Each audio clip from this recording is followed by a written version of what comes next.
What up, cappers, gamblers, punters, hustlers, low baggers? It is Friday, December 28th. You're watching the Low Shack and the Bag Show. My name is Jimmy the Bag, and I'm sitting beside, as always, the legend, Lodels Low Shack.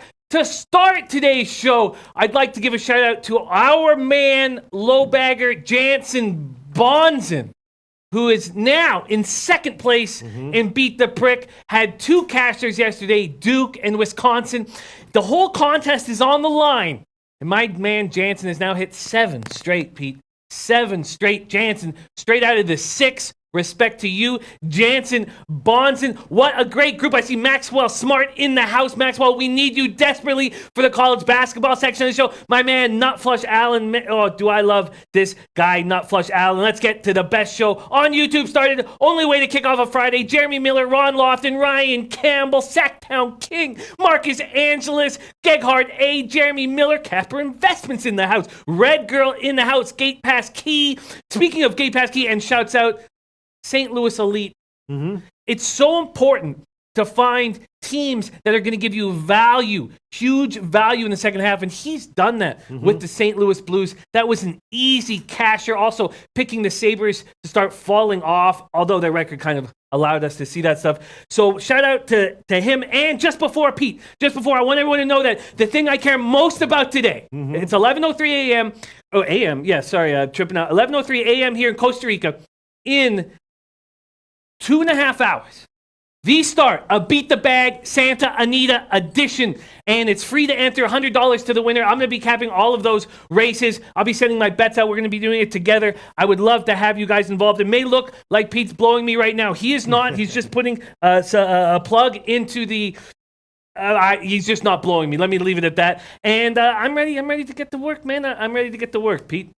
Okay. And I'm also going to put the link right here to not only the free program, but also, so I'm going to do program first and then the contest. Please join us, free to enter, $100 to the winner and 200 bet points if you beat me.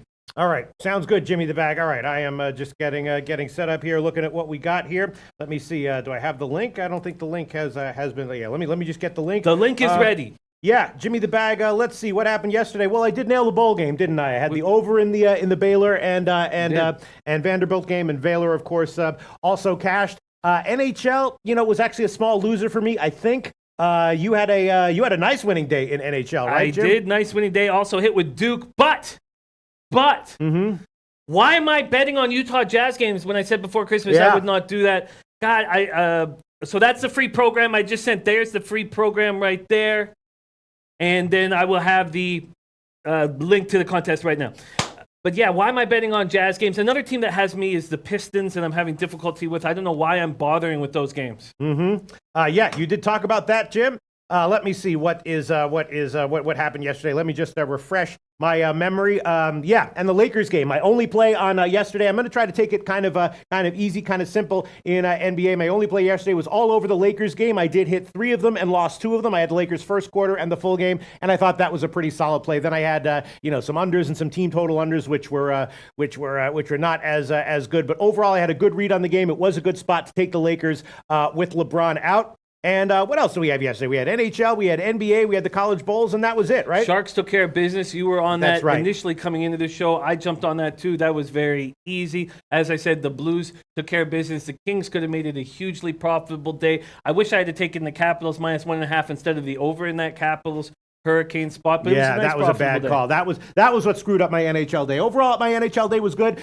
Great calls on everyone who said don't take Boston against New Jersey. Yes, and part of that is just the new goalie for New Jersey is kind of impressive. I'm liking it. Let me see what else do we have here coming on here. Also, we have a big Ragu video because Pete, really? This is our last show of the year. Yeah, it is. This is the last show of 2018. We have a big Ragu video. He's been unbelievable, sending us not only hilarious videos but also handing us winner after winner after winner. So we will have a big Ragu video on the show today. And also, I will say that I did a great preview of UFC 232 with Annie Marak, Clint, a.k.a. Annie Marak, UFC 232. Look for those videos that should be up at the SBR YouTube channel. We're going to cover that at the end of this show, but for anyone who just wants the plays that Annie Marak and I agreed on right now, we both like the Nunez-Cyborg fight over 2.5 rounds at -150. We both like that one. We both like Carlos Condit to win at plus 150. Think he's getting a little bit disrespected here. And Andy Marak like Latifi inside the distance at plus 120. And I also think that is a kind of a no-brainer play.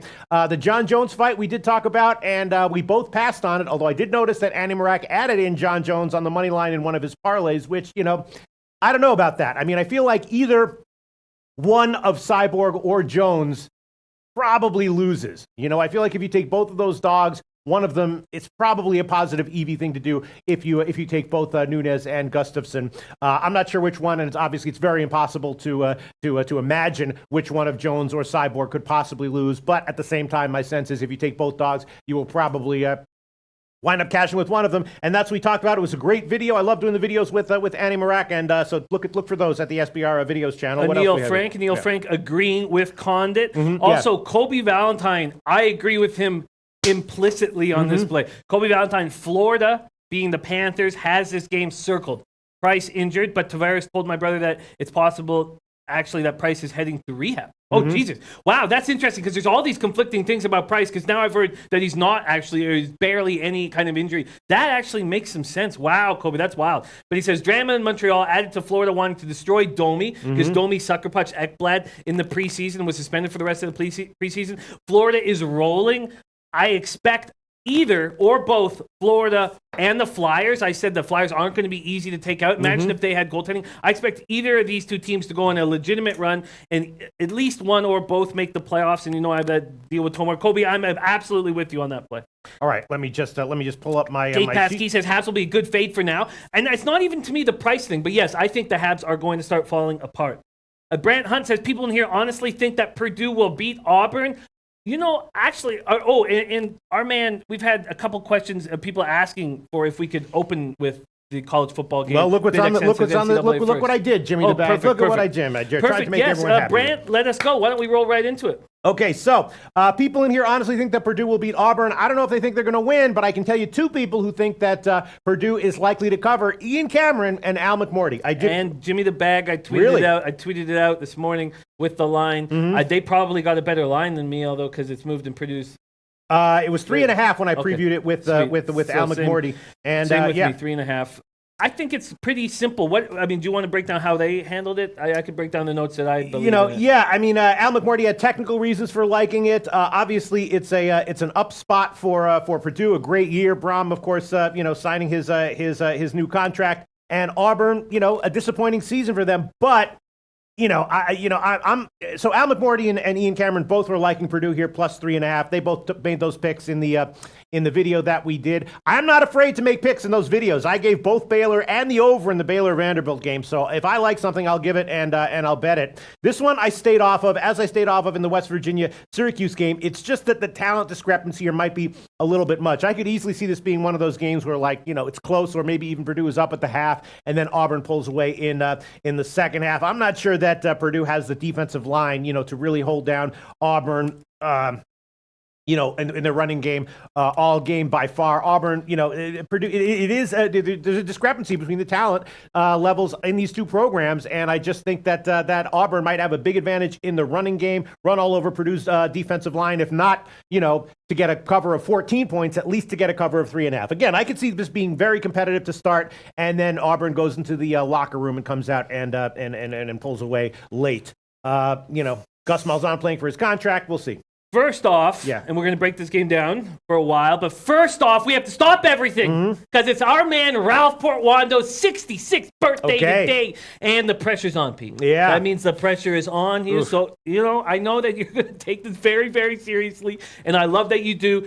This is a big thing to us because we absolutely love our man, Ralph Portwando, LoBag Familia. Much love to you. Happy birthday. Speaking of which, you have a little uplifting speech for our Ralph Portwando 66th birthday? For Ralph Portwando. Yeah. Ralph Portwando. A master of totals. Yeah. Follow him on Twitter. This guy is incredible with totals. Ralph Portwando. Out of the Bay Area. I love this guy. Ralph Portwando. Life sucks. Life sucks, especially if you have good character, especially if you have integrity, especially if you're a little bit intelligent or sensitive, but People like you are survivors. You've been around for 66 years. You've really done it. You're obviously in a good state of mind, in good shape right now, coming in, being a Low Shack in the Bag show regular viewer, still killing it on totals after all these years. So whatever you do in Raptor Toronto, you're doing something right. Congratulations. I admire you. Hope you have a great birthday this year, and hopefully you have 20 more awesome birthdays as well. Maybe 30, maybe 40, maybe 60. Who the hell knows what's going to happen with humanity in the future? Happy birthday, Raptor Toronto. How was that? That was great. That was great. It was a roller coaster ride. I didn't know where we were going,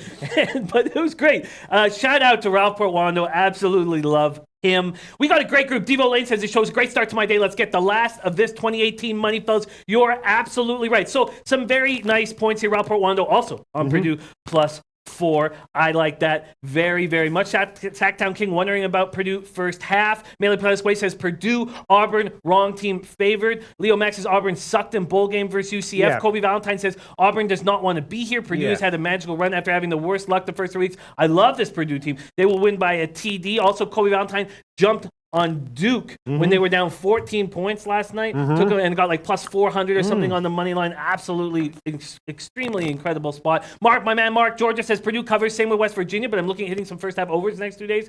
Yes, I see a motivated Purdue team against an Auburn team that may or may not care. Jeff Brom also stating that he's going to stay in Purdue. I think that's got to help everybody want to try harder. We know what Purdue does as a dog, 8-2 against the spread with 5 straight up wins. They won their bowl game last year as an underdog. We know that Rondale Moore is going to get all the attention. So all that has to happen to me is that a Purdue receiver not named Rondale Moore has to step up. Auburn's had a disappointing season. And Tyler Trent, as a lot of us now know, the super fan Tyler Trent will be in right there on the sidelines. I just think everything to me, even though they don't have as much skill as this Auburn Tiger team, I think everything points to Purdue. I'm on them plus 3.5. Yeah, all right. And I was thinking, maybe a shot with the under here because Auburn has an awesome defense, right? I don't care what you say about Purdue. If they win this game, they're going to be up against a tough defense. Now the question is Auburn's defense going to give it everything they got here? Maybe not. But Auburn, the offense is I think a little bit suspect. I think they're probably going to try to run against the suspect defensive line of Purdue. And I know this game has gotten bet way up. It's the total. It's up to like 59.5 now, open to 54.5. But I was thinking that maybe a shot with the under. I wasn't sure what to make of the side, but when I read a comment like that from Kobe Valentine that he's liking Purdue winning by a touchdown, that weighs very, very heavily with me. Kobe Valentine has a great eye for teams like Purdue who are, on paper are at a talent deficiency, but are in a great motivational spot to beat their market valuation by a margin. And that is clearly what Kobe Valentine believes here, believing that Purdue is getting 10 points undervalued and disrespected in this one. So if you gave me a free play on the side right now, I would definitely take it on Purdue. And if I had a free play on the total, I'd probably throw it on the under. Although maybe Auburn's defense won't show up, and they'll just and Purdue will have a big offensive game. Purdue's defense won't be able to stop Auburn's running game, and they'll run all over the field. So I could see this game going over. But based on everything I've heard and seen and read, I would be leaning Purdue and the under. Lamont Williams liking Purdue. Billy Exotic, Purdue will win. Wow, interesting. All right. Anything else, Jim? No, just that I got. Did I get minus 102? I got minus 102 plus 3.5. I tweeted that out. Okay, great. So yeah, I like it. I like it a lot. I think Purdue is this spot. I understand why Brant likes Auburn. It's just that I just find improbable is what Big Ragu was talking about. I'm sorry, we're talking about the futures pool came out for the Kentucky Derby. Coliseum is absolutely breathtaking. Getting him at 10-1. I don't usually make future plays, but a Godolphin Baffert horse at 10-1, oh God, the most beautiful horse I've seen in a long time. I might be jumping on it, but we can talk about that in another spot. Actually, we can talk about that when we do the Beat the Bag Santa Anita contest today. Mark Georgiev likes the over in Auburn Purdue. That's interesting. I saw quite a few people liking the over early, and then late in the last few hours, I've seen a ton of people coming in the under. I think that with Brant, what I'm talking about, Brant, is that Auburn, when you don't know if a team cares, like we saw in the Houston Army game, one, totals are difficult. Yes. And two, it doesn't matter that Auburn has more skill. Yeah. To me. BitXN, guy who I don't like to see on the other side of me, who is not, because I'm going to stay off this game. He says Auburn should actually be a 5-point favorite, which is very interesting. All right, so definitely talent-wise. Oh, yeah, and on paper they should be. Yeah, yes. but this is different.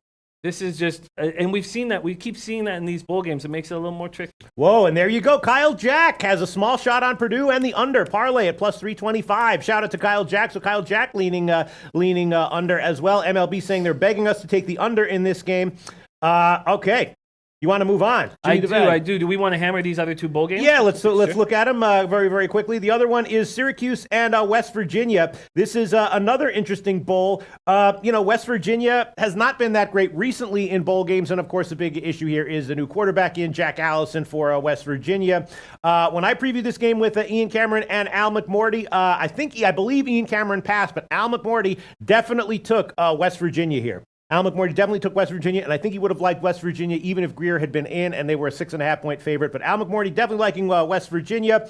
And this is another game that's going to be a pass for me. Again, it obviously has overwritten all over it, although the total after Greer came out crashed, opened at 74. Now it's down to 67. I don't know what to tell you. I looked into these games pretty in depth.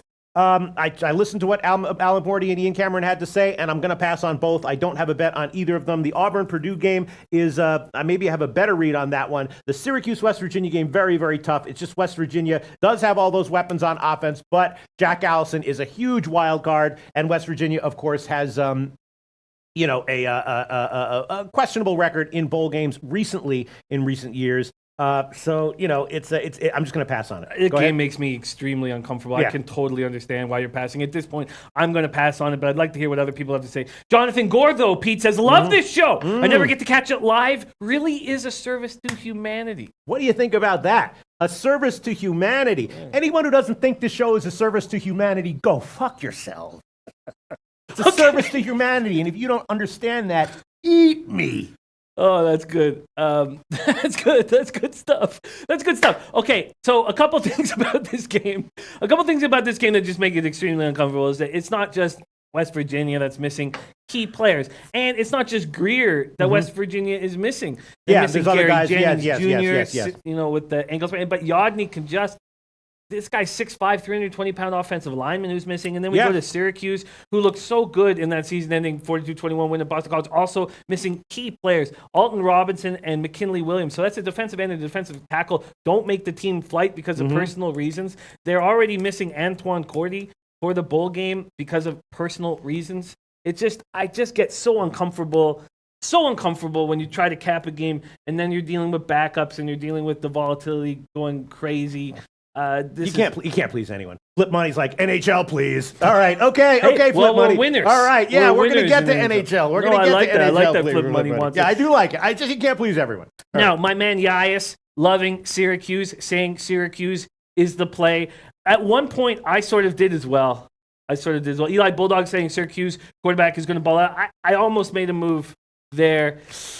Here's a request, a final show of the year request from Brant Hunt. Pete, it's Friday. Take a huge hit of a really small joint for us for old time's sake. Of course, that used to be something that I would do a lot in videos, and people just loved it. They kept asking, while you break down this, why don't you break down this bowl while I do this? All right, Jim? Yes, we'll do absolutely. it at the same time. Well, right? I want to move on to Iowa State, Washington. Okay, go ahead. State. I didn't look at that bowl, so why don't you take care of that one, and I will do my little thing here, and then we'll be done with that, and then we'll move on to NHL. How about that? It's going to be very hard for me not to stare at it, but I will do my best. I will do my best. Iowa State has a ton of experience against this air raid offense.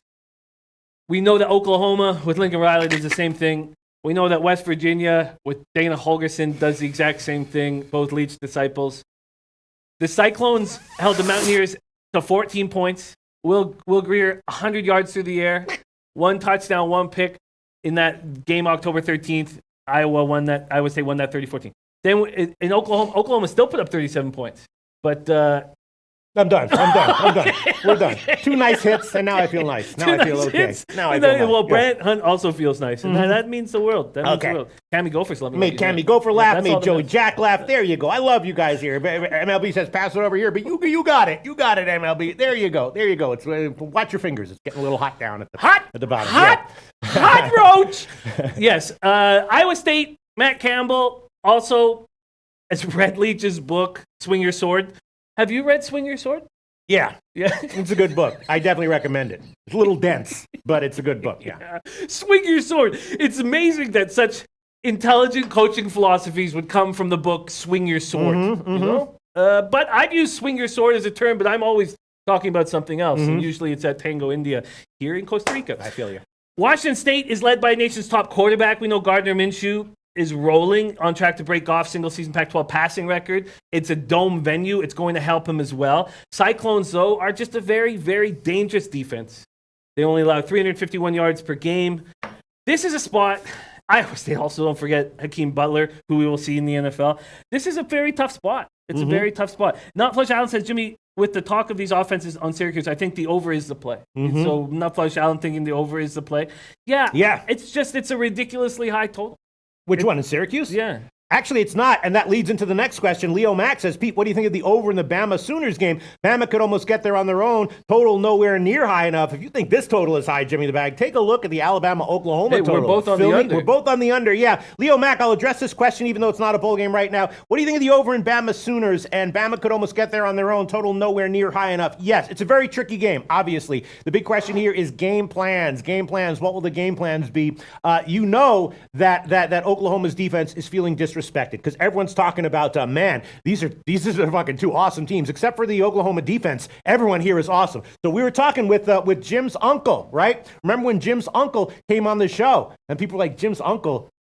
Who the fuck cares? 1967 Heisman Trophy winner Gary Beeben. That's who the fuck cares. And he was talking. One thing we talked about in that interview, I was like, well, what really motivates these college players? And the first thing he said, the only thing he said was, what's in the media, right? What's in the media? You know that Oklahoma's defense is going to come in here with a chip on their shoulder, and Alabama's defense is going to come in here with a chip on their shoulder because they're going up against the Heisman Trophy winner, right? 80 is a very high total. Yes, obviously, Bama could almost get there on their own. We don't know what the game plans are going to be. I have to assume Oklahoma's going to try to slow things down. They're not going to want to get into a shootout with Alabama because they're looking to win, not cover, right? So Gary Beeben gave the opinion that he liked the under. At that time, it was 80.5. I decided to tail it. Jimmy the Bag decided to tail it. I can understand that this might be, a 45-40 kind of game or even higher. You're right, Alabama could almost get there on their own.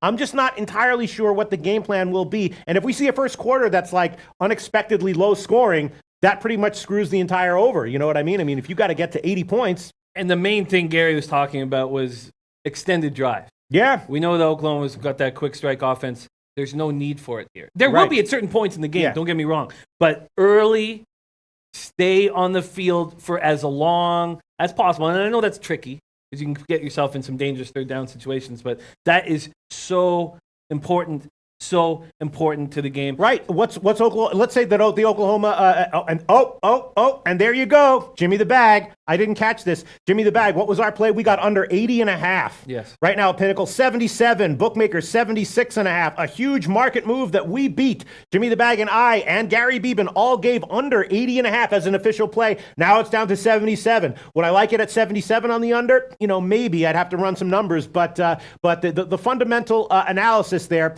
is still in play. Oklahoma does not want to get into a shootout. They want to keep their defense off the field as much as possible, right? Limit possessions. Oklahoma's going to try to win this thing. I understand why people would like the over here. And, Jim, you're talking about the over. Syracuse, West Virginia, 67. The over in the Missouri-Oklahoma State, 74. Oh, my God. Those totals are actually not that high in light of the Oklahoma-Alabama game. So to answer your question, Leo Mack, I was leaning under, gave it as a pick, bet it with Jim and Gary Beeben, and would probably still have a slight lean even at 77 right now. Yeah, I don't, and unfortunately for me, because with the power outage had happened that night. Yeah. And for me, when I was on Main Island, that I didn't even make the bet. Now I'm not going to make it at 77. But this is also another spot where we could see U-shaped movement. It is possible that the public comes in on overs. Yeah, although I don't think if the public is coming in on the over, it's going to move the line that much. It'll only come in if like a syndicate or some sharp guy could easily go back up closer to 80. We'll see. So one thing we do want to we got so much to get into. Yeah. So a couple people mentioned that NCAA basketball isn't on our card. Did you look into it? Show. Not really. I mean, I have nothing to say. I didn't look into it. I just didn't have time. Okay, but I mean, we got Maxwell Smart, a lot of people talking about it, so I hope we can just touch on it. We can touch on it, sure, in the wrap up, absolutely. Sweet, and shout out to Chris Kyle. Chris Kyle saying, can you give a shout out to Angel Romero? Yeah. That dude is on fire. He is. He has won me some big wins. Thank you, and thank you. Angel Romero. God, we're so lucky to run with these guys. So lucky to have Angel Romero as a part of the LoBag family. And he's just a huge asset for us. Yeah, you're right. And Leo Mack hitting back. Sooner defense might be disrespected, but they're fucking awful. Yes, they are. It's just a matter of the game plan here. And, we'll see. We'll see where this line closes. It's a good question. I'm definitely not saying that I, am sure about what Jimmy and his uncle and I are believing here, but it's nice to see that we beat the line move. All right. So, there you go. Alex Everly says, Hughes, West Virginia going under. West Virginia's going to slow the game down without Greer. All right. Is that it for college football? Sort of. We didn't really hammer this final game long enough, and I apologize. I can understand why people would say Iowa State are the play. I think that when games are big, and we know that everybody's playing in them, which is a big thing in bowl games, that defense will rise. And I can understand people liking Iowa State. I wish this was outdoors. And St. Louis Elite joining us. We gave you a shout out in the beginning of the show. Absolutely. It's so impressive. So important to pick those valued teams that are underachieving that are going to step up in the second half, which is what you did. And I made $400. All right, Jimmy, now I'm moving on. Now I'm agreeing with Robbie Tops. NHL, please. Let's move on to NHL. How about that? Sure. Okay. I'm gonna spend some more time on Iowa State Washington. I'll be in the office almost for hours, even though we're not doing a late show, because I'll be doing I'll be hammering Santa Anita all day. So. Mark Georgiev also not liking the over in that one. All right, so let's see. NHL, Montreal, Florida. Florida closed the break well. Montreal also playing decently. And, of course, Price is not in. How is Luongo here? I was thinking maybe about a shot with the over. I don't know. There's a couple things you need to make sure that I expect Gallagher will be in the lineup. He's sick. I expect that he'll be rolling. I expect a couple important pieces that are sick or didn't practice, like Andrew Shaw. Yes, they should be in the lineup. I expect that will happen, but absolutely all over the Panthers here, minus 1.5. I was shocked at the market move. I was like, well, should I make this bet? And I kept seeing money coming in on Montreal, and I couldn't really understand it. I mean, it's not being a big move, but it shocked me. It shocked me. We're talking about I'm seeing an opener of 131, and I'm still seeing 131 available at BetOnline. Oh, wow, yeah. So I bet online opener, so there was movement there. That's just, but I hear you. For me, you have to be careful with those bet online openers, because you should bet into them, but they are not market openers. They're bet online unique openers. I don't fully agree. Just because they're first to the market, I don't think that they should be not. Well, I'm just saying it's not like all the books tend to open around the same time after Pinnacle opens and everything, and so it's just like it's not like it's not like a market sharpened opener. Exactly, Yeah. But it's the first one to the market. Yeah. It means so much to me. So I disagree with that breakdown. I think it's crucial to your breakdown. To a breakdown. Yeah, sure. But all I'm saying is that money. When you say money was coming in on Montreal, you're only talking about. It doesn't take that much money to move those bet online openers. It takes a lot more money to move a market wide opener. Is all I'm saying. Absolutely. That makes a ton of sense. I think Niemi is a bum. I think that's what we're seeing now. I was shocked at how good he was early in the year, and also when he came to Montreal after that debacle in Pittsburgh, that debacle in Florida, he was absolutely terrible. I think Niemi is a bum. There's absolutely. St. Louis Elite is over 6 is tricky for Montreal, Florida. I believe the Panthers' offense in transition game. I'm not sure if the Habs can do their part. We're also talking about a Florida team that's angry about Ekblad getting sucker punched. Luongo called Domi's punch gutless, said the act won't be forgotten. We're talking about a Panthers team that doesn't have Trocheck and Bukestad. It doesn't matter that they don't have McGinn and McKenzie, but those are bottom 6 forwards that do help. But Trocheck and Bukestad help a lot. Again, this is, even though the Pens over hit easily, and I said I would prefer the Pens solo over, even though that is the case, I think that here, to me, the Panthers team total over would be more appealing than the Habs team total, or full game over. And you don't like Panthers -1 on the puck line. That's what I say. Yeah, I love Panthers minus 1.5 on the puck line. I absolutely love it. This was a definite bet. Mark Georgiev says, is the Audible on today with you, Jim? Yes, the Audible is on today. Donnie Rightside, Whale Capper, hammered this last week, and it's a very tricky week, so I'm very thankful to be doing it. Yes, I'm on Panthers minus 1.5. What's the best line? Yeah, I like this one. I like this one as well. You're going to take Florida puck line. I'm going to take Florida -1. Let's find the best lines here. Jimmy the Bag, Florida on the money line right now would be the best line would be minus 140 at Pinnacle. Let me hold on one second, and then let me find the puck lines for us. Best puck lines here for Florida, plus 187 at Heritage. We can take that one, plus 187, so you can get that one. 187, you want that one, Jim? I do. 187 sounds great. This is a must-have to me on your card this evening. It's just a must-have, and I expect. Look at this Habs record on the road: 9-6-2 on the road. That's just not going to continue. I really, really like the Panthers here. I would say the Panthers is my favorite. Oh, sorry. Actually, that was a one more day we have for not using a reduced juice from Heritage and all this. Yeah. We're gonna have to take 184, which is the line at Pinnacle. No okay, problem. We'll take that 184. Sorry about that. Jimmy the Bag.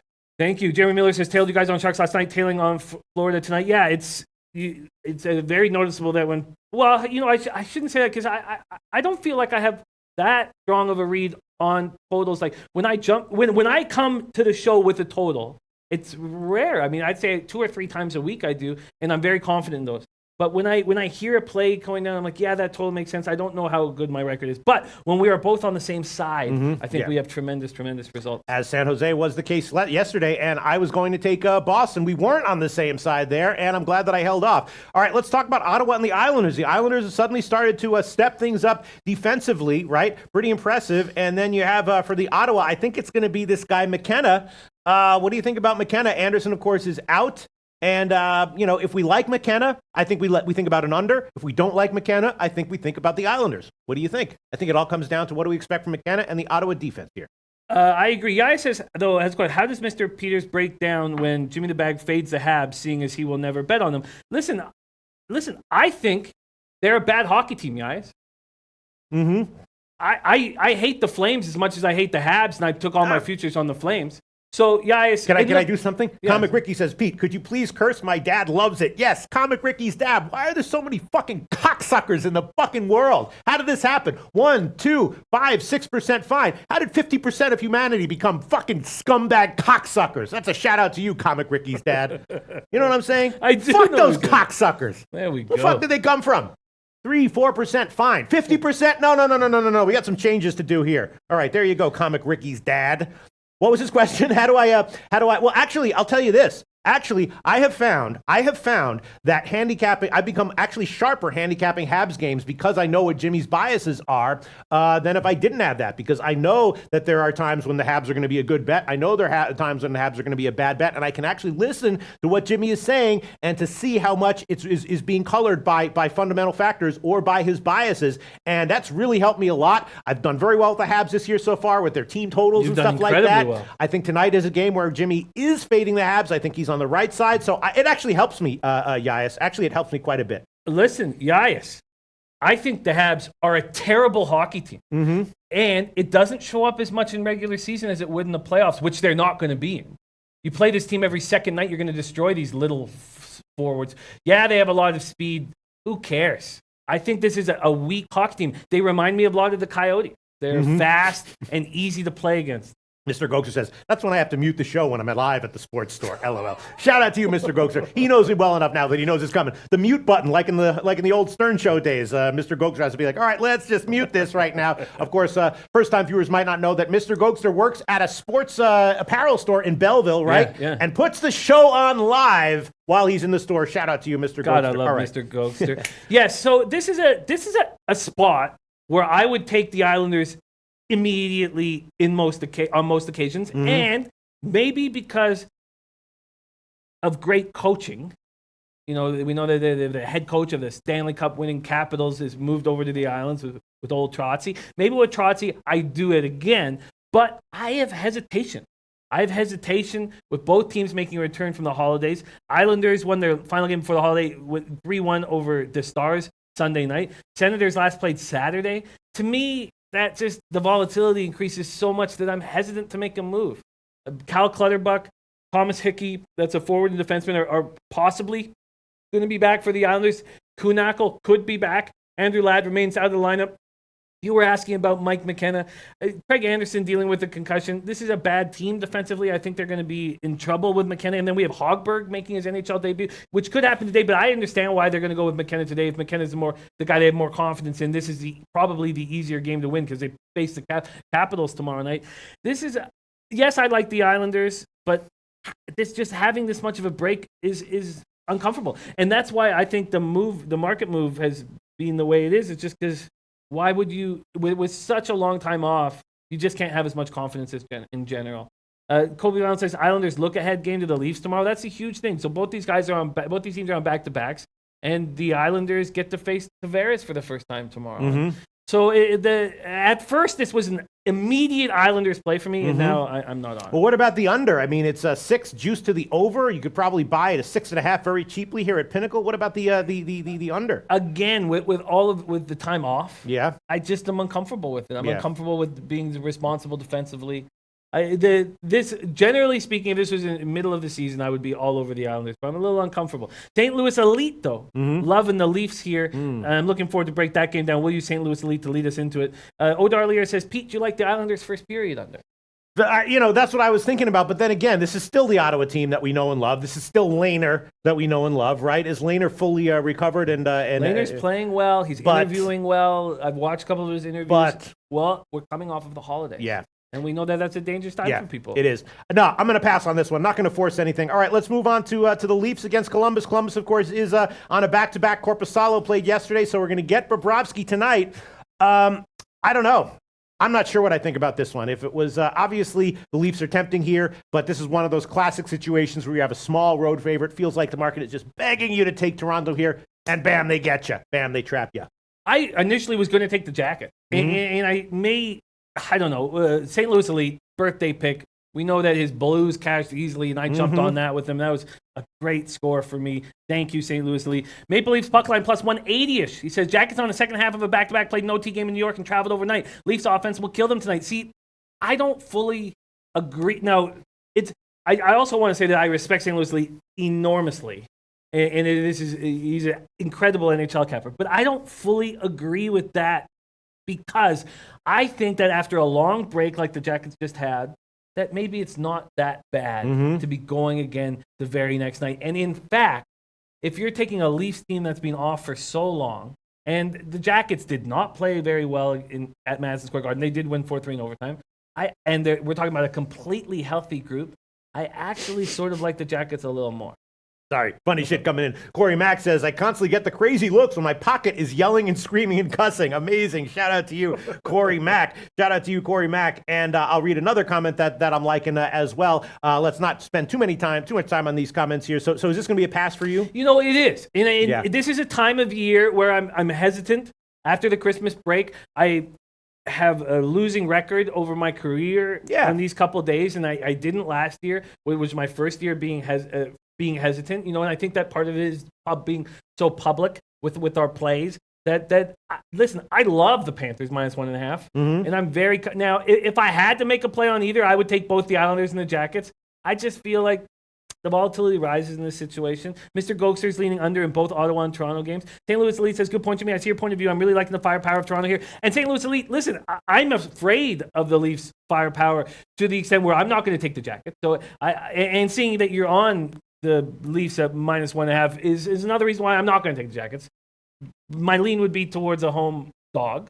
Right. Bobrovsky is really good, isn't he? Well, he hasn't been that good this year. All right, I made a decision. You know what I'm going to do?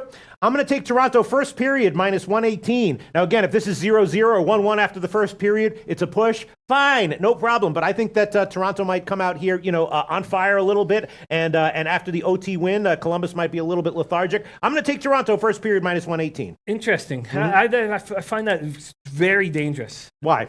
I just feel like the Jackets, after playing average or below average in their first game, getting a back-to-back after a break might even be a better situation than coming first game off of a long break. You think so? That's just my only day. Yeah. So I follow through with it. I don't mean to, but I do find that dangerous. And this is great. Let's hear what Kobe, living in Toronto gives. And Jansen Bonson, shout out, says, if I don't win the prick top 3 would be amazing. 2-0 start. Yes, Jansen, we opened the show shouting you out. Great work. 7 straight winners for you. Kobe Valentine says, Columbus might ride that momentum for winning a game they had no right winning in the first place, as they played like ass last night. And Tortorella says that it's 3 straight games of ass. So they won 2 games where he's like, no, we did not deserve to win those games before the break, because we're playing bad hockey. It makes me uncomfortable. St. Louis Elite says, Marner, Matthews, Johnny T, Nylander will bring it tonight. I get it. Gay Pasky says, Jackets played off the cobwebs last night, and young Leafs have PlayStation hangovers from the break. Columbus may sneak one out, but my plays Leafs puck line. Interesting. Yeah, I absolutely feel so comfortable with Panthers minus 1.5. Had a very nice winning day yesterday to get rolling in NHL, and that is the only play I'm going to make. Okay, so I'm going to take Toronto. First period money line minus 118. You know, there's some days when there's 8 or 10 NHL games when I only make 1 or 2 plays. No reason to force anything. Let's move on to NBA. We got a huge card here. Jimmy the Bag. Want to give a shout out quickly just to end it with Red Girl. Red Girl saying Toronto under 6.5. Yeah, I mean, that's interesting as well, for sure. And you could even probably buy to 7 and then play it a little bit safe there. What are you getting at 6.5? Let me see. Let me just find it. 6.5. You know, it's juiced to the over. You're getting 6.5 at like, I'm interested to see what you would be getting if you bought the 7 at Pinnacle, because I'm thinking the 7 might be like minus 165 or 170 or something like that. You have to think that the Leafs are going to be a little rusty, and Tortorella is going to say, "Look, read out all the names on this roster and say." No, I'm gonna check to see what the under here would be to buy to 7, because I could easily see this one. I want to protect against a 4-3 final score for sure, but yeah, I could see this one. Let me see. Mal saying under 6.5 seems good off Columbus back to back. Get it, Red Girl. I'm tailing. You are the truth. All right, yeah, and the under 7 is just minus 168 at Pinnacle. Oh Jesus! And what's the 6.5? 6.5 at Pinnacle is plus 105, but you can get plus 110 in other places. Okay, I agree with Red Girl. I think that's a great spot. I think that's a ton of goals. I'm just still hesitant with the break, but I think that the Jackets have to play a certain way. I think that's a great call by Red Girl. I think she's bang on. Shout out to Red Girl. Yeah, what an asset. I'm gonna tail Red Girl. What do you want? I want under 6.5. All right, so that's going to be 6.5 plus 107 is the best line we can give you right now. Is that okay, Jim? That sounds great. All right, Jim's going to take, hold on, Jim's going to take Toronto, Columbus, under 6.5 plus 107, and I'm actually going to take the under 7 buying to minus 168. It's risky, but I know it's risky because if Toronto starts getting hot, they could put up 6 goals in a period, couldn't they? And then Columbus might just collapse. No, I just minus 168 scare me, but yeah, they have to score 8 goals to lose. Now, if it's minus 168 is just scary. But I'm going to take it. What the hell? I'm going to do it under 7 minus 168. That is the current line at Pinnacle, and I'm going to take a shot with that. All right, shall we move on to NBA? Yes, let's move on to NBA. All right, let's move on to NBA. Jimmy the Bag. All right, so what do we have? I feel like things are slipping for me right now in NBA. Yeah, I feel like things are slipping. Again, what got my record to 20 units? It was simple. It was not forcing totals, not making plays to make plays, and staying away from Utah Jazz games. I am very disappointed with my last little bit and want to turn it around. So sorry, I just wanted to get that out. No, that's okay. That's okay. Let's see. What else do we have here? Well, Brian Watson says Nuggets, Pelicans, money line, parlay. Okay, let's say we're going to have to roll through these games fast. Yeah. I want to take the Pelicans tonight. I want to jump on the Pelicans. Let's talk it out very quickly and see what people have to say. These teams, second half of a back-to-back after the Mavericks beat the Pelicans 122-119 on Wednesday in Dallas. So Mavericks win by 3. They end their 6-game losing streak. They extend New Orleans' losing streak to 5 games. Doncic 21-10, 21 and 10 assists, 1 rebound short of his first triple-double. DeAndre Jordan, double-double. Barea comes in. Both Barea and Harris are playing very well, especially late. Barea gets 11 of his 18 in the fourth. Devin gets 16 or 10 of his 16 in the fourth. Wesley Matthews will not play. Dennis Smith Jr. is questionable. Listen, if Dennis Smith Jr. plays, now I know he's going to be a great player for this team. I like the Pelicans even more. Jalen Brunson has fallen out of favor. Barea is just a very, very good point guard, backup point guard, whatever he is. I trust him implicitly. I think they might be even a little more dangerous with Barea. Smart decision making, and then injured wrist fueled Dennis Smith Jr. Pelicans are not getting it done in crunch time. They've lost 13 of their last 18 by a total of 19 points. They're just not getting it done. Davis, 32 and 18. Holiday, 25. Randall, 23 in their last game, and yet they just don't get it done when it matters most because they're tired, because they don't have the bench nearly what the Mavericks have. And Mirotic will not play Friday again. He's been out since December 10th. Yeah, Mal saying Dennis Smith, rusty. And Mal saying no Matthews. Yeah, I really do feel like the Pelicans will give it back to them. What's been the market move in this game? In the Pelicans game, let me see. I was thinking that I was leaning New Orleans as well. It's 4 or 4.5. So yeah, very tiny move to Dallas's favor. I am. Mal says they need Peyton back. Peyton is notorious for being out a little longer than everyone thinks he should. He's done this his whole career. It's one of the reasons why Orlando got rid of him. DJ Augustine is nowhere near the player he is that Peyton is, but Augustine is great in the locker room. He's just someone you can trust all the time.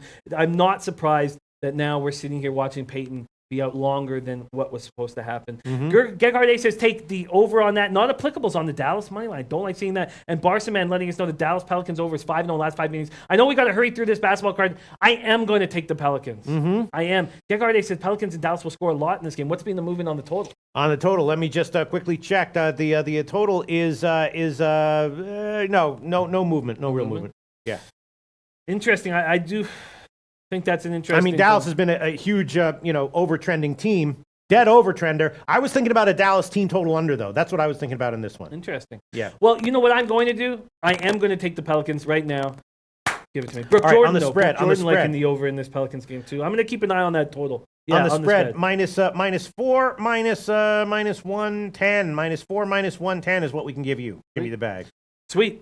And then Ron Lofton says, do you want to add a play on that before I move on to our Nope. next game? Ron Lofton says, taking the Pacers once again, they have done me right. This is a good basketball team. And imagine how good they're going to be if Tyreek Evans plays like he did last year. So he, dealing with the knee bruise, he's questionable for tonight. I think that's just a precautionary thing. I do expect him to play. He had missed 3 of 5 games before the Hawks game. So they're coming off this 129-121 win at Atlanta on Wednesday night. They've now won 3 straight.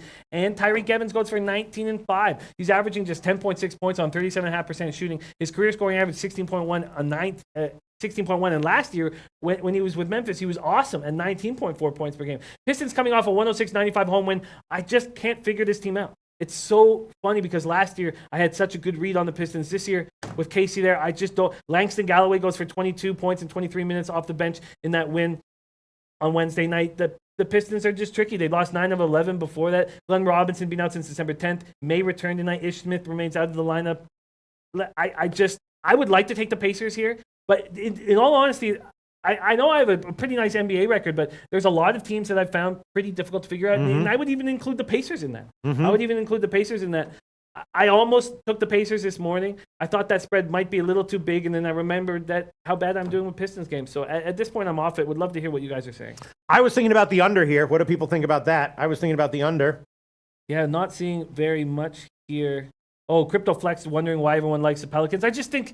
Oh, and Jansen Bond said, I like that Pelicans pick. I was leaning as well on the Pelicans. Yeah, I just feel like it's a nice spot in a home and home. We've seen this sort of situation before. Mavericks get rid of their losing streak, and now I think it's the Pelicans' turn to get rid of their. Okay. I agree with Luke DM on the Clippers, though. Here's some comments. Rem Mo says, didn't want to miss any of the show, so I took my phone and currently sitting on the shitter as we speak. Nice. Shout out to you, Ren Mos. And here we go. Jesse Cool says, used to love Howard Stern, but these days, this show is hands down much better. Shout out to you, Jesse Cool. I mean, look, it's you don't keep your edge when you have $50 million. If I had $500,000, this show would go down the drain in a week. But thank you very much for that comment, Jesse Ski Cool. Profit joining us, which is so sweet. Says Pelicans good at home, Mavs bad on the road. Nice pick.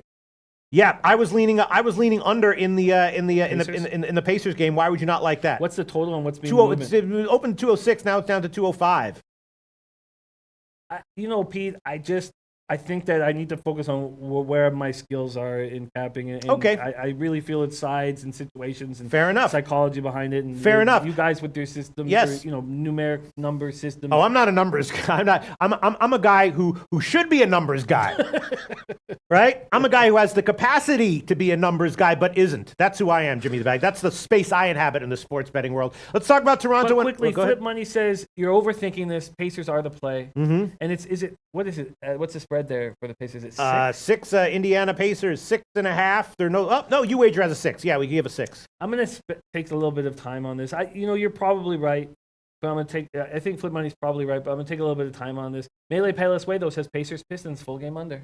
Yeah, that's what I was thinking as well, and I might wind up throwing that one on. Let's talk about Toronto Atlanta. Very interesting. This is a game where Orlando. What? Toronto Orlando. What did I say? Atlanta. Okay, yeah, Toronto Orlando. Probably I like the Raps here full game, but Orlando might be a good play on the first quarter, and the Raptors are getting healthy. I could see the Raptors pulling away here late. I'm thinking maybe Toronto full game, maybe Orlando first quarter. Both teams been bad recently.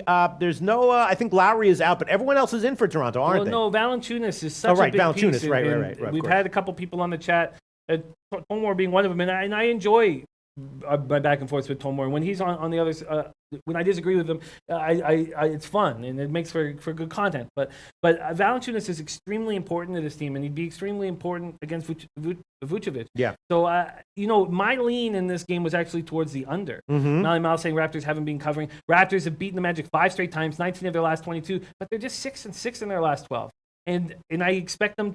I think they'll be over 500, obviously, without Valanciunas, but I think it's a huge loss. They're coming off a nice 106-104 win at Miami on Wednesday night. Danny Green having another big night for the Raptors. He's extremely helpful to have that veteran presence who can take that last shot. He hit a game-winning 3, 22.7 seconds left against Miami, scored 18 points. Kawhi Leonard scored 30 after sitting on Saturday's loss. Lowry did not play Tuesday. He's not going to play tonight. Van Fleet is very good. And he's good, yeah. He beat Corey Joseph for that spot. He was beating Corey Joseph in practice every day, so we got rid of Corey Joseph for CJ Miles, who's not doing as much as we thought he would do. Magic are coming off their 4th straight loss in overtime at home to the lowly Suns. They had been averaging 88.6 points in their last 8 contests. I think that the under might be the spot. Well, I'll tell you one thing I'm going to do. I'm going to take Orlando first quarter plus 1.5 minus 115. Orlando first quarter plus 1.5 minus 115. I'm going to be thinking that Toronto might pull away late. Yeah, I could see Orlando team total under being a play. I could see. What is the full game under and what's the movement? It's like 209. Let me see if it's moved at all. The Toronto game, it's about 209. Almost no movement on this one.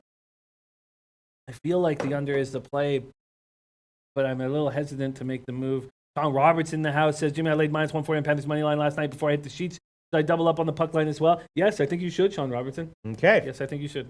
All right, what else do we have here on the NBA card? Let me just. So, what do you think about that? What do you think about my lean towards the under on this? In the Toronto game? Yeah. I don't even know. Yeah, I mean, I would probably vaguely agree, but I'm going to hold off on this one. Underdog asking if Ibaka is still out. Ibaka is good to go as far as I know.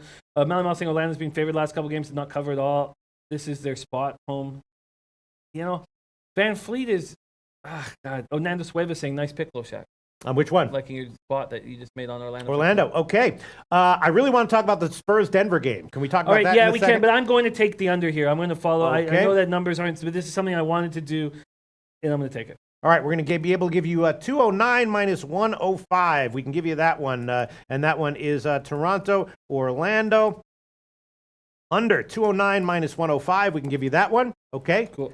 And then let's talk about the Denver game, because I'm thinking Denver might be the play here. I'm kind of liking Denver minus the points. I'm kind of liking maybe the over. I'm kind of liking maybe the Denver team total over. Kind of liking the Denver first half team total over. All that shit, Jim. I don't know about the totals. Right. I'm a little uncomfortable. Why would that be? I just feel like the Nuggets offense is everything has to go through Jokic.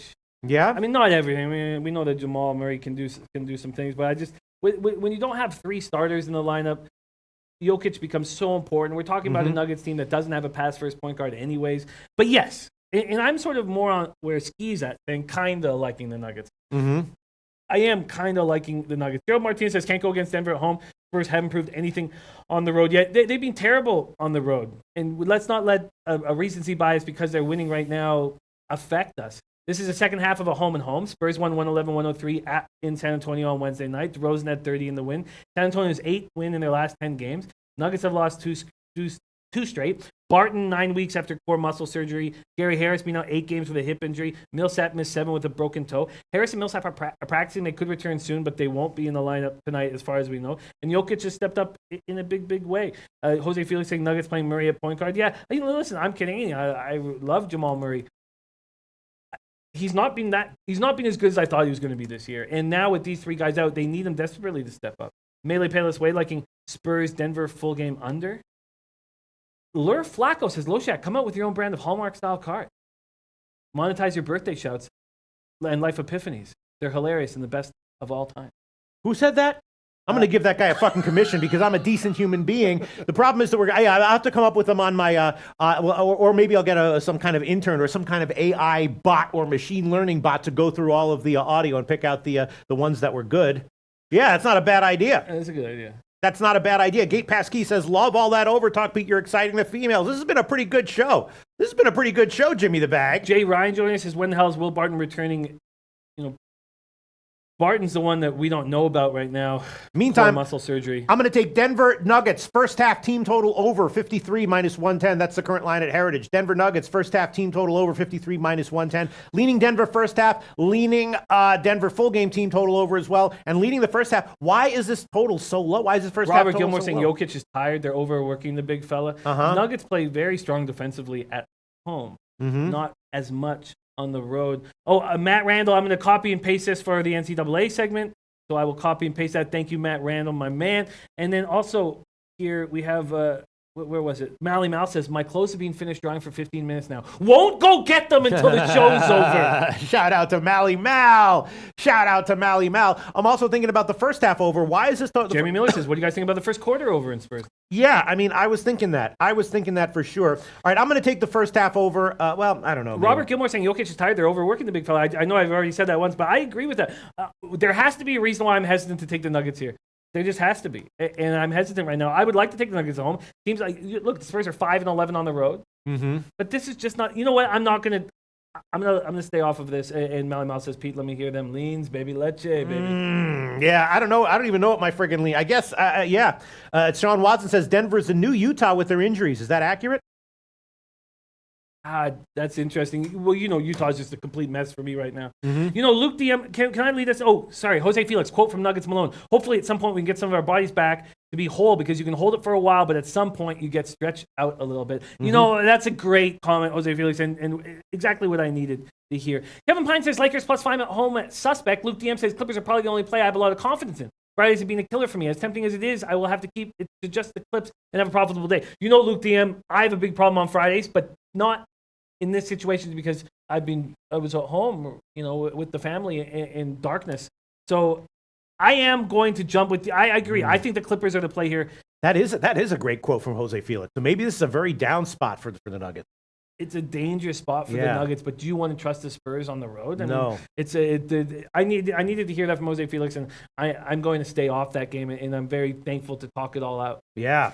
But I am going to take the Clippers here. All right. Meantime, WW Train says the best show ever. Thank you very much, WW Train. Thank you. All right, you're going to take the Clippers? I am. Lakers on the second half of a back-to-back. You guys were right. They played well last night. Buzzer beater cost them. They couldn't hold on to a 15-point fourth quarter lead. We thought it was going to be the Clippers that were going to be the tired team. Looked like the Lakers were. Rondo, LeBron, not expected to play. Lonzo Ball didn't finish the game because of leg cramps. Lakers have lost 21 of their past 24 against the Clippers. Clippers are coming off a 127-118 win at home over the Kings on Wednesday night. They're a rested group. They've scored at least 125 points in each of their past 5 games. They're number 3 in scoring now. Clippers lead the league in bench scoring. And Lou Williams, Montrezl Harrell are beasts. I think they get up for this game. I think they take care of business.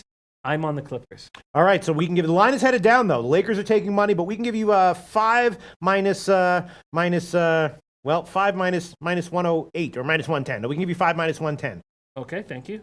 Okay, that's great. You wager. Fly Beanswag says Clippers and the under. Mark Jimenez says, where does Angel Romero post his picks? Hey, get on Angel Romero on Twitter. I follow him on Twitter. Love Angel Romero. All right, Clippers minus 5 minus 110. We can give you that, Sweet. Jim. I do find the Suns appealing, and I can understand why people are saying not to. Nando Sueva says lean Clippers. Yeah, Jim Mallymal says Clippers. Beanswag, I already said Clippers. And then Jansen Bond says love the Clippers. And Sean Watson says Denver can't score consistently due to injuries. Maybe it's just I might have made a mistake there. I'm not going to take it back because I already gave the official play. But yeah, this might be an underplay here, and I might have made a mistake. Guys not trusting the Suns is interesting because I thought that I was going to make the Suns, but I saw people not liking them when I was reading the chat here. Thunder have dominated the Suns so far this year, just destroyed them. 3 matchups, beat them by combined 44 points. And the Suns are playing good ball for the first time all season. Kokoskov maybe can put something together here. They're coming off a 122-120 overtime victory over the Magic. They've now won 5 of 7. Booker's playing incredibly well over his last 5, 31.2 points, 8.2 assists, 5.0 rebounds. Corey Simmons says Pacers Detroit game under lock. We'll take another look at that. Kelly Oubre, 14.8 points, 3.8 rebounds, but he wants to play. He wants to be there, and that's important for these locker rooms. See, locker rooms, not dressing. Ayton, 16.3 points, 10.9 boards over his last 7 games, 34 offensive rebounds in the last 7 games. I tell you, the turning point for Ayton for me was when that second time he faced the Clippers and he was sick, and he made sure he was going to be in the lineup, and he stepped up for himself, and I'm starting to really like him. He's the first rookie since Griffin in 2010 to have 3 straight games of 20 and 15. Oklahoma City's lost 2 in a row after a 4-game winning streak. They will get you as road favorites. Although They're the only team in the Western Conference with a winning record on the road at 9-8. And Houston just beat them 113-109 on Christmas Day. And it was simple. They were forcing Steven Adams. They were rotating him out to the perimeter. He's got to figure out how to not allow that to happen. Suns will be missing Jamal Crawford. Yeah. Thunder will be missing Abrinas. Nando Cuevas says, Suns game looks funny, stay away. And I'll tell you what I'm thinking, Jim.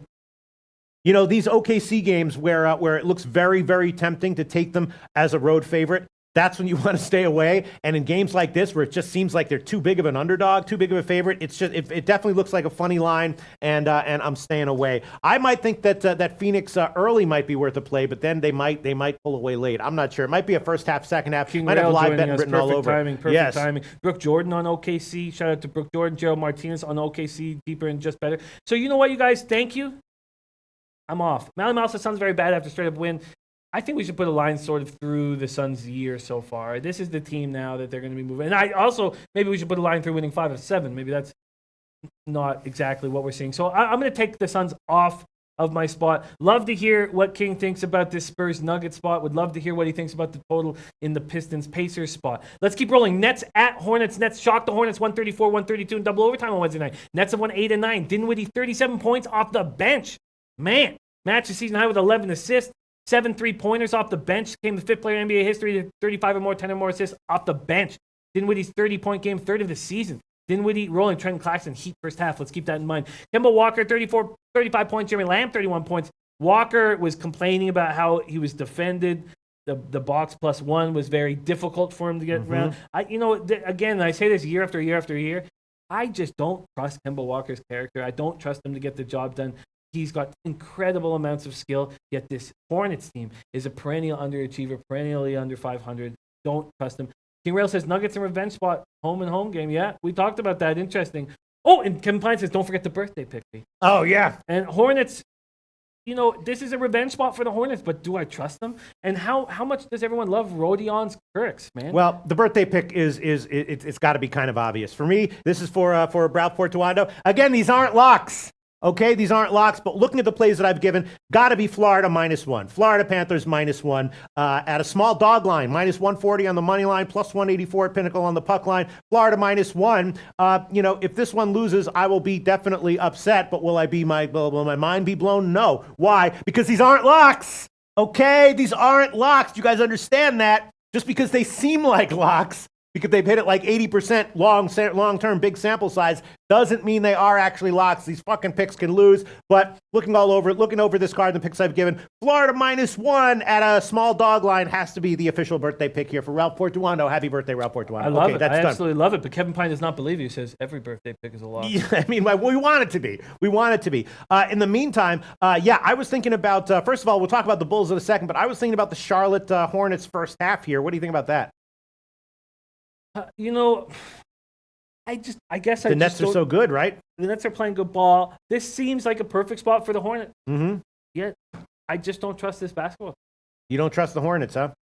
Oh, wow. Anil Frank's birthday, too? Mm-hmm. Anil Frank. We can't give a second one here. Happy birthday, my man. Anil Frank. You know what? We've already given out a birthday pick, but could you please give Anil Frank one of your legendary shout-outs? Anil Frank, you are the real deal. I actually met Anil Frank. He came down to the IFBC.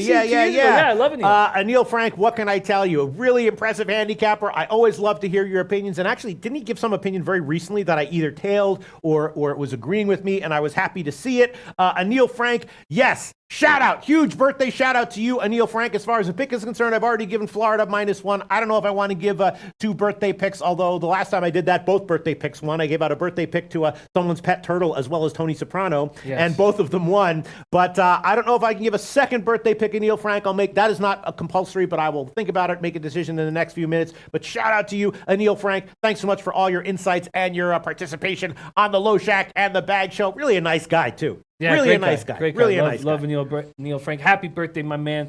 Happy birthday. And there you go. Kobe Valentine gave Florida -1.5 as his birthday pick. Beautiful. Jansen Bond is saying, who do you trust better, Hornets or Suns tonight? I don't want to give an answer of neither. Mm-hmm. But it's very difficult to separate them at this point for totally different reasons. Yeah. I don't know. Let me think on that for a second. Luke DM says, Lakers, man, this is a worst possible spot for us. Second games of a back-to-back have been an issue. We're really good last night and unlucky in the end, but today expect a blowout. Which one? Clippers. Bigger, stronger. Okay. I'm on Clippers. Let's roll. Bulls, Wizards. Wizards coming off 106-95 defeat at Detroit on Wednesday night. They've lost 8 of 10, 13-22, Pete, and yet they're second in the league in fourth quarter scoring at 28.6 points. They just don't seem to care when they need to. They don't turn on. They must be every coach's worst nightmare. They'll continue to be without Otto Porter, ruled out Friday with a quad injury. Jeff Green will start while he's out of the lineup. The Bulls are coming off an ugly 119-94 loss at home to Minnesota. Rico Money saying, what's Angel Romero's Twitter and yours? I'm at Jimmy the Bag, Rico, and if you hit me, it's a busy day because I got Beat the Bag Santa Anita edition, but if you hit me, I'll just link you to Angel Romero. And Anil Frank says, thanks so much, guys. I really appreciate that. Made my day. We love you. Hell Anil yeah. Frank. Shout out to you, Anil Frank. Bulls are coming off this horrifyingly ugly loss, 119-94 at home. Levine returned and they look terrible. Bobby Portis has a sprained right ankle. He's expected to miss 2 to 4 weeks. Jabari Parker will get most of his minutes. These are teams I don't trust. I am going to take the Bulls. First quarter, +2, -108. Bulls, first quarter, +2, -108. That's the current line at Pinnacle. I'm taking that one. And I also decided I'm going to take Phoenix. First half, +3, -110. Just the first half, though. I don't really, something about the full game line makes me feel a little bit fishy, but I am going to take the Phoenix Suns first half, +3, -110. So first half, +3, -110, and I'm also taking Bulls first quarter, +2, -108. Go ahead, Jimmy the Bag. Wow, one of our most beloved low-baggers, our man Shadow, says, how about words of encouragement instead of a pick? Because his birthday was on Boxing Day. He's going on the list for a heart-lung transplant. Oh, man, Shadow. And Shadow's been so important to us throughout the length of our show, always supporting us, and we have so much love for you, Shadow. I wish that I had the power in my hands to affect people's lives through the camera, and if I did have that power, I would throw it to you, Shadow, through the camera to give you good luck and support and all the best love and everything, and best wishes, best thoughts that we can possibly have, for whatever happens in the future with you, Shadow. We love you. Thank you so much. We try our best to provide just a little bit of light in this world that can sometimes be easy, can sometimes be not easy. You never know what the future is going to bring, so you gotta value every moment that you have, every day that you have alive in life. A lot easier said than done, I know, but it's always important to remember it and keep it in mind. Shadow, we love you, and if I have any power in my hands to bring you good luck and good love and fortune in your future, I hope that I can do it. And Shadow, you are so tough, you are so strong, and all the low baggers are sending you energy and strength right now, although you don't need it because you have it. You are strong, and you've been fighting this for so long and fighting it with great courage. We believe in you. We love you, Shadow. Definitely. Shout out to you. All right. So here with the Cavaliers at Heat, I want the under, but I need to ensure that Hassan Whiteside is in the lineup. I just can't trust Whiteside being in the lineup. So I'm going to wait. As soon as he is in the lineup, as soon as I know the paint is going to be clogged by Whiteside, I am going to take the under, but not until I know that for sure. Cavs have lost 4 straight, 6 or 7. Tons of injuries. Sorry, let me just say one thing. Sure. Jansen Bonzone saying Pete's birthday pick should be copyrighted and limited to the LoBag show. Pete, the deal is if you want a birthday pick, you must listen to the show. No birthday picks outside the show. Copyrighted. I absolutely agree with you, Jansen Bonzone. Sports betting birthday picks. Copyright. Peter Loshak, December 28th, 1:08 Eastern Time. People will try to no. I don't think that's how it works. December, is that not how it works? You can't say no. I thought that if you make something up, it's automatically, in theory, officially immediately copyrighted. No, they'll come and steal. But you're right. Shout out to you, Jansen Bonzone. Someone will steal that. They'll take it from you. Yes. They'll take it from you. Shadow says, much thanks, Pete. You all keep me going. Shout out to you, Shadow. Shout out to you. The Cavs dealing with so many injuries. Love, as we know, played 4 games this year. Thompson actually practiced yesterday, so he might be back in the lineup with a sprained foot. Rodney Hood, he was looking good with Burks. He has a foot injury. He's missed 2 straight games, questionable. Nwaba will be out for an extended period of time with an ankle injury. Zizic missed practice on Thursday.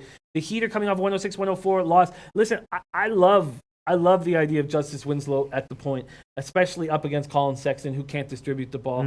You know, as soon as I know Whiteside's in the lineup, I might double up. I might take Heat, I might take a full game under and Cavs team total under. Joe Martinez say Heat laying double digits for the first time. They've been hot, but Cavs get through the back door a lot. I hear you. Yeah. I'm going, as soon as I know about Whiteside, I'm going to make a move there. I'm already on the Pelicans, -4. Hawks at Timberwolves. Wolves coming off their second straight win, 119-94. Rose went off in Chicago, which was an expected thing, that something he cares very much about. They were chanting MVP for him. He's the Bulls crowd, as he's an ex-MVP winner. 15 game with at least 20 points, but unbelievably, Minnesota's 5-10 in those games Wolves are 4-6 in games Rose started. I don't trust this team at all. Zach Solblum says Winslow could create some. Well, we know Winslow's a bad shooter. Oh, King Rail says take Raptors. Yeah. Raptors. I only took Orlando first quarter, and I bet you if Orlando's up early, King Rail's going to be saying take Raptors live. At some point. I agree with you, King Rail. I like Raptors full game. I just took Orlando first quarter. Teague's going to be out, so Rose will be starting. Hawks coming off 129-121 home loss to the Pacers on Wednesday. They had one season high 3 straight. They beat Washington, New York, and Detroit. Atlanta 6-8 in their last 14. Not too bad. Last 14, averaging 112.1 points per game, shooting 45.9%, getting 27.2 assists. That's a big marked improvement from their 10-game skid that was prior to that. Collins, 21-11 on Wednesday, third straight double-double. Bazemore scored 32 on Wednesday. And with Prince out, he's getting a ton of run. Alex Len will not play versus the Wolves on Friday. This will be a second straight game on the shelf, but Dwayne Dedman's going to get a ton more run as well. This is... I don't really trust the Timberwolves, but at home they're very good. At home they're very good. I'm not entirely sure what to do. Greg Harday, Hawks Wolves play the under. Hawks Wolves play the under. Elio said, Jimmy, I've been capping Santa Anita. Ask Pete to please repeat all picks. I will. But why don't we just finish off capping this whole card? So we have. But we also have to get to MMA. Jimmy the Bag. Okay, cool. Well, we finished NBA. So why don't we? And I think I was gonna grow some balls and throw on some of my other leans. I think you're right about the Clippers. The Clippers are gonna roll here, aren't they? Are the Clippers a good team, Jimmy the Bag? Yes, they are. Are the Clippers a good team, Jimmy the They Bag? are, but it's all about Lou Will to me. Lou Will, they need to have that spark off the bench. And when Lou Will had that hamstring injury, they weren't a good team. That's how important he is. Young OG23 says, love the over in the Hawks game. Young OG23 also said, Jimmy, all favorites in NHL, man? That's right. All right, I'm going to take the Clippers. I'm going to take the Clippers. I'm going to take, here, where were we? I'm going to take Clippers first half and full game. Full game -5, -110, along with Jimmy the Bag. And I'm also going to take the Clippers first half, which is interesting, just 2.5 plus 100. Just so some people, the market expecting a little bit of... The last time the market did this on the Lakers back-to-back, it was right, remember? It was against the Nuggets, and it didn't make sense to me. And I said, wow, watch. I took the Nuggets. Nuggets were going for that perfect record. And so the market move does put a little bit of fear in me. A little bit of fear. But all right, I'll just take the Clippers -5. I will take that one, and I'm also going to take the under in Detroit, Indiana. That's going to be 205 -110. 205 -110. I am going to take that one. Love the it. under in Detroit, Indiana, under 205 -110. Okay. Young OG, you're my guy, but taking the Blues -1.5 at +200, and you're calling me out for taking favorites. If the Kings had scored the empty net goal, which they just missed, I would have been up over 5 units last night in the NHL. So. That's what it is. All right, okay, so let's go over all the picks. Quickly, though, Not Flush Allen says, wife made biscuits and gravy, homemade cinnamon rolls, and the whole family is sitting at the table, and the low bag show is on. Life is great. Shout out to you, Not Flush Allen. I didn't even realize you could make homemade cinnamon rolls. I thought you could just get them at like McDonald's and shit in 2018, but you can make it at home. Do you know that Man, I bet they're good. Oh, I guarantee you those cinnamon rolls homemade are good. Do you know that Cinnabon is the #1 grossing restaurant in Saudi Arabia? Really? Saudi Arabia. Yeah. And, fuck Cinnabon. I want homemade cinnamon rolls from Nut Flush Allen's wife. Yeah, that's good that you stopped me because I was going to get into some horrifying stuff about don't do obesity in Saudi Arabia. Just obesity. Oh, okay. Just obesity. Where do you think I was going? I don't know. I think obesity. Yeah, obesity is all right. obesity. All right, so let's see. I'll review all the plays, and then we'll get quickly into MMA, and then we'll wrap this up. These are all the plays that Jimmy the Bag gave. Florida puck line. Toronto Columbus under 6.5 plus 107. Pelicans -4. Toronto Orlando under 209, and the Clippers -5. I gave Florida -1. That's a birthday pick. Toronto first period money line -118. Toronto Columbus under 7 bought to 7 at -168. Orlando Magic first quarter +1.5. Denver first half team total over 53. That might have been a mistake. Chicago Bulls first quarter +2. Phoenix Suns first half +3. Clippers -5, and Detroit Indiana under 205 -110. Now we can quickly talk about MMA, which is a very interesting card. Let's just quickly review it. I did copy and paste the comment here from Kylie Reynolds. Says Gustafsson wins, Pete. Nunez wins, Pete. Condit and Pete, remember this. If this hits Gustafsson, DeAndre, 3-team parlay, 200 pays 10,500. I'm on it. Okay, Kylie Reynolds. Well, I am already on Condit. I gave Condit as an official play at plus 150. So is Annie Marak. Both Condit and Chiesa are on losing streaks right now, and I believe that Condit is getting a little bit disrespected here. As far as Gustafsson and Nunez, yes, I said in the beginning of the show, probably one of them wins. Which one? I don't know. Can I imagine John Jones actually losing? No. Can I imagine Chris Cyborg actually losing? Yeah, that's a little bit easier. If I had to go with one, I'd probably take Nunez over Gustafsson. But Nunez has some issues with her cardio. I like the over in that one. The two plays that I gave were the Nunez Cyborg fight over 2.5 rounds at minus 150, and Condit on the money line at plus 150. Condit is, he's had a bunch of losses, and the big question with Condit is just how much fire does he have? Does he have the fire inside of him to be down on his, because if he gets on his back, and Chiesa puts him on his back, he's going to have the fire to come and get out of it, and I think he probably will. But if he is mentally checked out on his career, then he probably loses. But at plus 150, I think it's worth a shot. I like Nunez against Cyborg, and actually, I'll throw on a second birthday pick. How about that? Second birthday pick. This one's for you, Anil Frank. Nunez and Chris Cyborg over 2.5 rounds, minus 150. I will make that one a second birthday pick. I can do that even though it's not tonight, right? It's on the 29th. Of course. I can make that an official pick. It's not a play that goes today, but that's a birthday pick, official birthday pick from Anil Frank. We have now 2 birthday picks going today. One of them is Florida minus 1, and the other one is the Nunez Cyborg fight over 2.5 minus 150. Of course, Cyborg is fearsome, but her level of competition was a little bit lower than what Nunez has fought in her career. Cyborg went 5 rounds with Holly Holm, and I think that maybe look, there could easily be an early finish here. Either way, Nunez could flatten Cyborg as well. And actually, the more I talk about it, the more I might have made a mistake here. Wow, it's now up to 2. Now it's up to minus 170. All right, so the birthday pick's going to have to be minus 165 in the show with what's so funny. I'm laughing like something funny. Flipper, yes, I am, Kyle. Yeah. No, just great guys. And don't forget, I'm so pumped. We also have our big Ragu video. Yes, so that's right. Okay, so anyway. But you're getting some different thing. Zach Slowbaum says Jones is not losing. Gustafsson almost had him last time, but that was an unfocused, cocky, immature version of John. Right. He even admitted to not training properly and partying too much. Yeah. And then Zizou, number 5, says Jones, banker. And then Kylie Reynolds says Pete Jones loses. Yeah, and Kyle Jack says Gustafsson and Condit for the win. Melas Palas Way taking Gustafsson. So Kyle Jack predicting a win for Gustafsson. Oh, it's just so hard to imagine Jones actually losing. Kylie Reynolds predicts, but Zizou5 says Jones is a banker. Yeah, I think if you bet both Nunez and Gustafsson, one of them wins. As far as which one is more likely to win, I think it would probably be Nunez, in my personal opinion. And Nunez has gotten bet down while Jones has gotten bet up. So there you go. Jones is now up into the it's minus 300 at Bookmaker, whereas Nunez is now down, still plus 215 at UWager. The problem with Nunez is I think her if she wins, it's probably early. I don't like her cardio here. Cyborg has proven that she can she can handle someone like Holly Holm for 5 rounds. So I would love to take both Gustafsson and Nunez here. And you know what? What the hell? I will do that. If they both lose, oh man. But Jones is going to lose. Cyborg's going to lose. I don't know. It's so tough.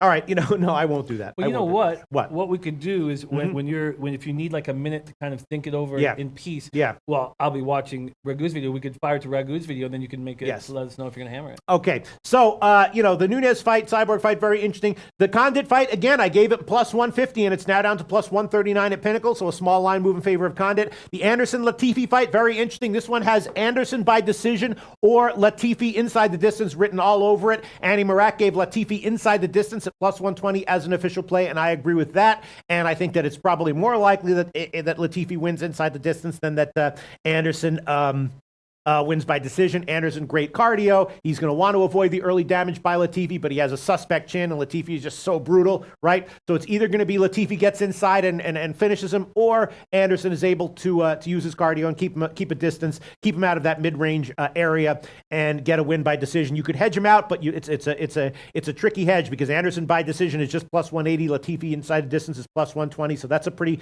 stark favorite line that you would have to take if you did that hedge. and Andy Marak just took Latifi inside the distance. And then Volkanovski against Chad Mendes. We didn't even talk about this fight. A very interesting one. I was thinking that Volkanovski had some value. He has since gotten bet down. Andy Marak talked me off of it because he was just reminding me how good Mendes is, which is true. Mendes looked great against Miles Jury in his return back. And I was thinking, do we have maybe a bias here because he had just one good fight? Andy Marak says no, Mendes is the real deal. And of course, Mendes has only lost to elite fighters. So this is the defining fight for Volkanovski. Is he a 6-10 contender type guy, or is he an elite contender? If he can beat Mendes here, definitely he's in that elite contender category. I think Volkanovski has a little bit of value, although as the line is headed down, the value is obviously evaporating. I was an inch away from giving Volkanovski as an official play in the show with Andy Marak, but he just kept on reminding me about how awesome Mendes is, and so I just decided to pass on. He's on what? On Mendes. On Mendes, right. Yeah, I mean, it's just Mendes is legit great. He only loses to elite fighters, and the question is, we just don't know what Volkanovski's ceiling is right now. Could easily be elite, and if his ceiling is elite, then he definitely has value. If his ceiling is more like, 5 or 6, 8, eighth ranked contender, bottom half of the top 10, then it's probably not a good bet to take him to beat Mendes. But that's an interesting fight. That's my take on it. And let's move on, Jim. Let's do it. Great breakdown. Yeah. Tyler Reynolds says Mendes gets takedowns for the win. Yeah. My man, Rafa. Mm-hmm. Big Ragu has given us, this is our final show of 2018, Pete. Okay. Ragu's been such a huge asset to our show, feeding our wallets and giving us really, really fun videos. He sent us a year-ending video, Rafa. Can you hit us with the big Ragu video one time, my friend? Hey, LoBag, it's the big Ragu. I hope everybody's having a happy holiday so far. I know I am. And hopefully you got my message on Christmas Eve day with the Oakland Raiders money line and plus the points also. So we had 2 plays that day, and hopefully you guys got in on it, because I want you to take that money and we're going to do something with it in about a minute. Don't spend it right away. Just hang on one more minute, okay? Saturday, Alabama, Oklahoma, right? You guys know, what I like to do with Oklahoma is paperwork, right? I rip it up. Okay. We're not ripping no papers today, but what we are going to do is we're going to take a solid play that's been cashing all year long, with the exception of once. We're riding Alabama in the first half minus a 7. It's going to be a solid play. I mean, I'm making a big play on that one. There's no other play to look at. If you want to make one play this weekend, take Alabama first half and cash that out. And that's all I got for you today, my friends. Wait a minute. No, I want to give you a couple more plays. Definitely play that, though. That's a solid play. Take all the money you made on the Raider game and put it on Alabama first half. Okay, now, 2 regular plays also. Florida Gators taking on Michigan. Michigan's got some defensive players that are sitting out. Plus, they got their number 1 running back. He's sitting out. The Gators, they opened up last year in Jerry World against Michigan. So there's a little bit of payback to be had here. And Mullins and the Gators are really, really motivated.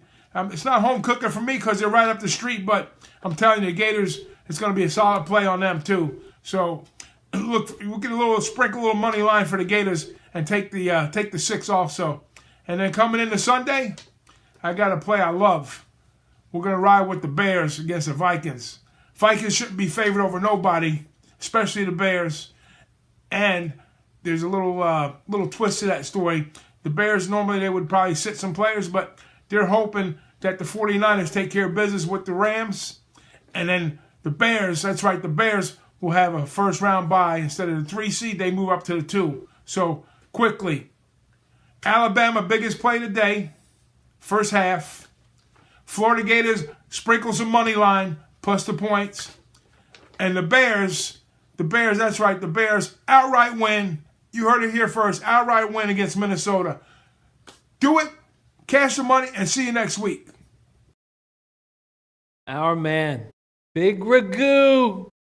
Our man, Big Ragu. All right, there you go. Our man, Big Ragu. We didn't get to college basketball. I didn't have time to look at it. Jim, do you have anything to say about college basketball? Yeah, because I know how I want to sign this show off, last show of the year. Okay, sure, yeah. We've got some great stuff from Matt Randall. Matt Randall, for some reason I didn't tag your first comment. So please jump in if you can. And if anybody wants to jump in with college basketball, we'd love to hear what you're saying. And also, we have Quaddy Latte joining us because Matt Randall, Youngstown State is what Matt Randall likes. Way better rebounding team should be the difference.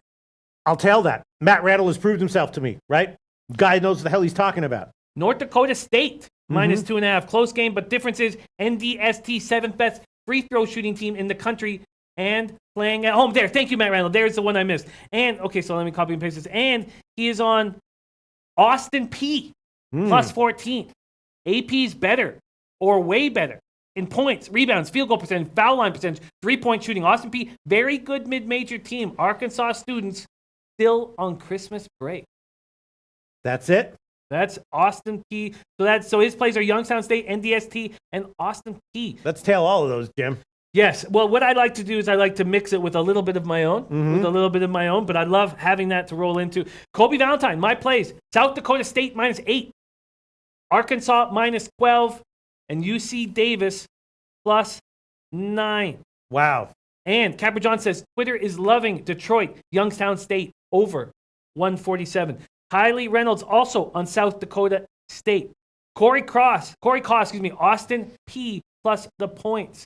Oh, and look at Maxwell Smart. Maxwell Smart's joining us. Shout out to Maxwell If there are Smart. any Here games we that you go. want to ask Here him a we go. question on, if there are any games that you are curious about, let's ask Maxwell Smart while we have him join us. And Maxwell Smart in 2019 will be a fixture of this show. You will be seeing a lot of Maxwell Smart. Okay, so let's break this down. Kobe Valentine says 8. Oh, sorry. Emza, Lovin, go. Austin P. Norman Johnson, Hofstra plus 10.5. Austin P plus 12. Kylie Reynolds is on that as well. But Kobe Valentine says Austin P not better than Arkansas. They're too small to handle the men in Arkansas. Gegard, Youngstown spread and over in the first half. A lot of people liking the over. But Maxwell Smart says Youngstown State can't shoot free throws. Interesting. Jay Ryan, yes, on SD State. Jack Rabbits, that's the play of the day for me. Buying it at minus 6. Buying it to minus 6. And Dafan also on the over in Detroit, Youngstown State. Wow. Interesting. I need to do some copy and pasting. Is there any questions on any games you want to ask Max while we have him here? No, not really. I didn't even look at the card. I'm passing on it. Didn't even look at the card. Well, I need to just do a very quick copy and paste. I know you have our last.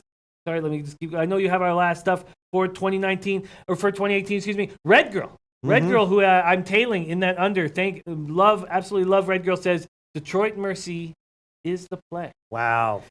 Bookie Bird bets. Love UC Wow. Davis. I'm on Drexel, Delaware, and Wright State. Mally Mal wanting to know what Max is on. Kylie Reynolds is also on Detroit Mercy. So we have Kylie Reynolds and Red Girl on Detroit Mercy and a ton of people on the over in that spot doing some quick copying and pasting. I'm not sure if I'm actually going to have time to hammer some of these plays. I may hammer a few of them because, first off, before we get to Pete's closing of our last show of 2018, I want you guys to please join the free contest, Beat the Bag, this afternoon. Starts at 3:30 Eastern Time. Santa Anita, we have a program. If you go to my Twitter, you'll see the program. I've also linked the program here, but go to my Twitter. There's a program, free program. It's free to enter, and then hit the contest link. I'm going to put the contest link right here, Pete, just right here before we keep. Oh, King Rail has a play. Did you see that King Rail play? No. Let me check. Please do. And I'm going to quickly get this going. Here we go. Edit, copy, paste. This is the spot for the free play. Oh, Matt Randall says from Michigan. Yes. Detroit is horrible. And we always try to accommodate requests. Ganja Gamer's favorite hockey bet for today, Pete. Unsung Hero, Florida -1. Yes, liking that one. Definitely. On King Rails on Hofstra -10 and over 146. And Maxwell Smart, Youngstown State can't shoot threes or free throws. Detroit plays zone, wants to slow it down. Okay. That's interesting. So that's going against a bunch of guys. My man Jace Gum in the house. Love Jace Gum. He's killing it in all the SBR contests. I've been following him very closely. Also, very important, send love and please send love and energy to our man Shadow, whom we love very, very much. Yes. All right. Let's wrap this up. First of all, a huge shout out to everyone who has been a regular viewer of this show from day one and in 2018. Let's wrap things up with this comment right here from Troy V. Simple comment here from Troy V. It's in the comment section. You can see it right now. He says, I love this show. Then he switches to all caps. He goes, best show ever. I love this show. All caps, best show ever. To anyone who agrees with that sentiment, thank you so much. We love you. To anyone who doesn't get it, who disagrees, Eat me. Go fuck yourselves. To everyone who agrees with it, we love you. We'll see you in 2019.